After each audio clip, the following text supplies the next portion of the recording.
beloved Boss Mike Cervera.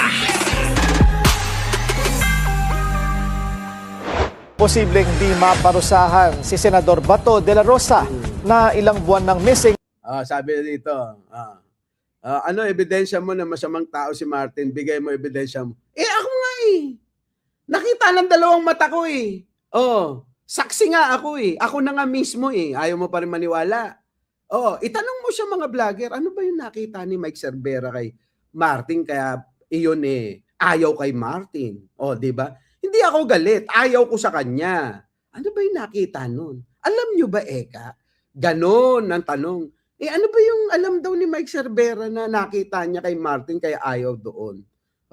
Tapos sasabihin nyo, nasa ng ebidensya? Ako na nga. Meron pa. Ako na. Sige na ha. Pwede na. Di ba? Saka sumagot siya sa mga bintang para matapos ang alinlangan. Oo nga. Hindi man nasagot. Hindi nga nagsasalita eh. Sige, tuloy. In action hanggat wala pa raw kasing pagbabago sa rules na Ethics Committee. Tali ang kamay nito sa no work, no pay issue. Yan ang agenda report ni Dexter Ganibe ng Abante. Kung ngayon diringgin ng Senate Ethics Committee ang reklamo laban sa pagiging absenero ni Senator Bato de la Rosa. Tingnan nyo naman, wala kayong mga bobo. Ang bobo nyo, lalapag ko rito. Para saan? Ito ba yung tamang venue? Pag pinatawag ako sa Kongreso o kaya sa Senado, doon ko ilalapag. Dahil doon ang tamang venue, hindi dito sa vlog. Ano ba kayo? Nag-iisip ba kayo? May mga utak ba kayo? Itong mga Martinico na to, para rin kayong mga DDS, ano? Hindi rin kayo mga nag-iisip. Hindi ho tayo parehas ng pangunawa. Hindi ho. Oo, iba ako mag-isip, iba kayo mag-isip. Di ba? Bakit ko ilalapag dito? Di patawag ako sa Kongreso, doon sa may Senado, lalapag ko lahat ng mga kaalamanan. Kaya nga sinasabi ko sa iyo, isipin nyo maigi. Bakit walang makatira na vlogger sa akin? Bakit walang nagtatama? Bakit walang nagde-debunk? Kasi alam nila na marami kong alam. Alam nyo na. Hindi para ilapag ko rito, hindi dito ang tamang venue. Ang tatanga nyo rin ano. Sige tuloy. Maliligwak lang ito. Kasi nga wala po sa rules natin. You cannot find it anywhere in the rules about that issue on no work, no pay. Batay kasi sa rules. Paano mga kababayan? Kung ligtas si Marcoleta, mukhang si Bato, ligtas na rin. Ano po?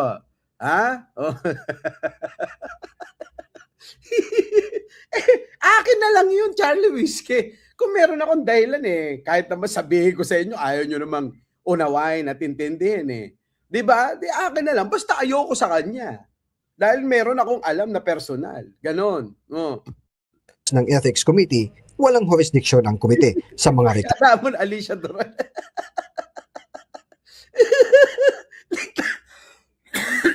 Malamang ligtas na rin si Martin dito.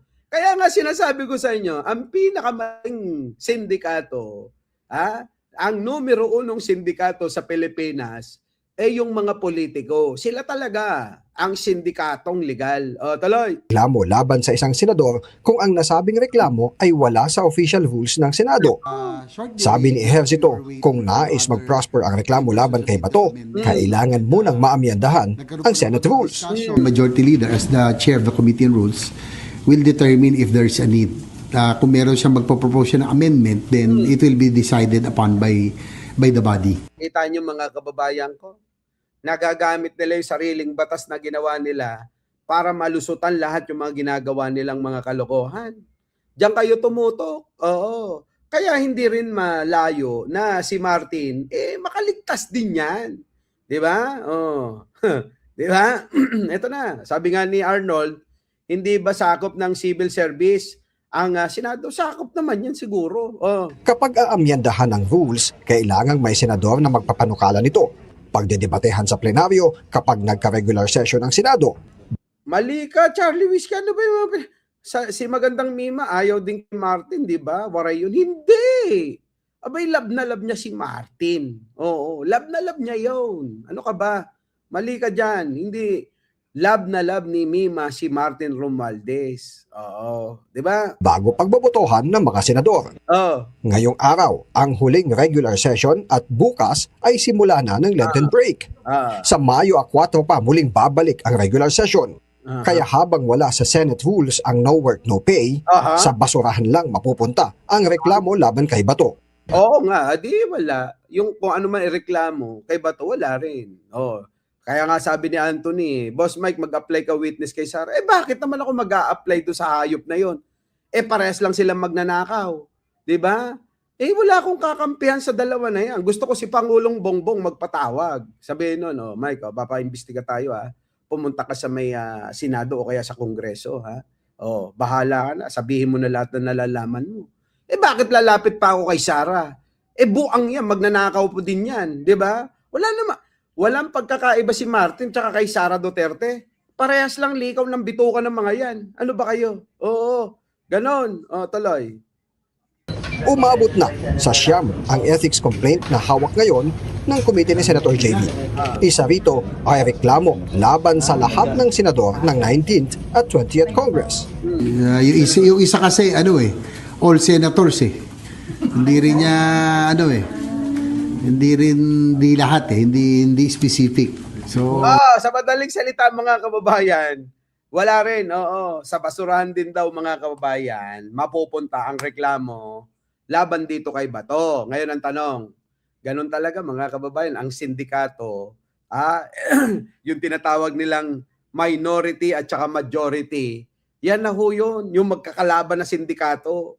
Legal na sindikato, mga kababayan ko. Yung mga parte ng mga mostly, na nasa minorya at mayorya, yan na ho yun. Magkakalaban ng mga sindikato. Oo.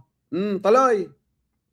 we have to decide first. Kaya nga ayaw namin i-divulge yung mga pangalan kasi kung hindi naman siya complied with and frivolous, unfair. No? So kaya Unfair. May unfair kapag ka sa taong bayan, hindi unfair. Isaalang-alang nyo yung kapakanan ng taong bayan, hindi sa politiko. Eto naman si JB, oh. Buti pa si Mona Luis. Matalas ang pag-iisip. Kita nyo, tambaluslos at tambalustay. Oh. Diba? Oh, ganyan. Dapat ganyan mag-isip. Kayo talaga, oh. Kayo naman, baka yung mga ibang diyan, no? Mga nagko-comment dyan, yung mga nagtatago lang sa ibang pangalan, pero mga vlogger yan, ha? that's why I'm hoping that for understanding that we cannot divulge kasi kawawa naman yung iba. Hindi na dinitalye pa ni Ejercito kung ano ang laman ng reklamo laban sa lahat ng senador. Sabi ni Francis, sabi rin ni Francisco Umbak Jr., mismong partido-partido, yan po ang sindikatong legal. Tama! Oo, tandaan nyo mga kababayan, ang mga politikong yan, ang numero unong sindikato. Sindikato yung mga hayop na yan. Tulad niyan, saan na naman pupunta ito? Naggagastos-gastos lang sila sa pagtalakay ng mga reklamo labang kay Bato. Magagaya din naman kay Marcoleta, para saan pa, di ba? Sayang lang yung oras. Wala ho silang nagagawa. Imbis na gumawa na sila ng mga batas na makakatulong sa atin, wala ho eh. Ang ginagawang batas, alam nyo, yung mga batas na makakatulong para sa kanila, para makapagnakaw yung mga hayop na yan, tulad ng idol ni Nabik.